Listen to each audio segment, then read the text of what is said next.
Hello everyone! Welcome back to another video. This is Laura and today I'd love to show you how to make this nice necklace using a piece of paper. Easy and beautiful, this is the kind of handcraft we can make with children. They really love to make these flowers.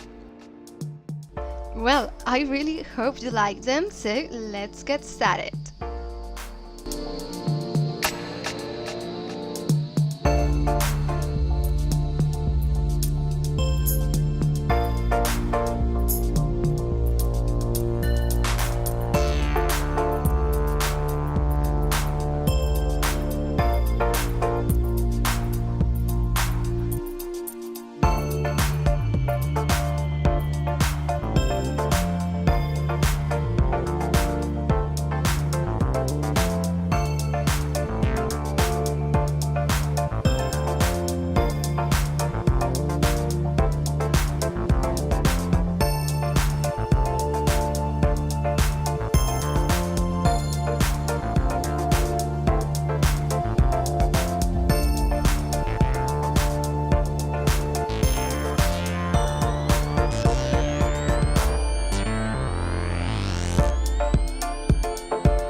If you like this video, please give me a thumbs up and subscribe for more creative DIY jewelry. Hit the notification sign and you'll be notified by YouTube every time I'll post new videos. Hope to see you in my next tutorial, but until then remember to still beautiful, smile and be very happy.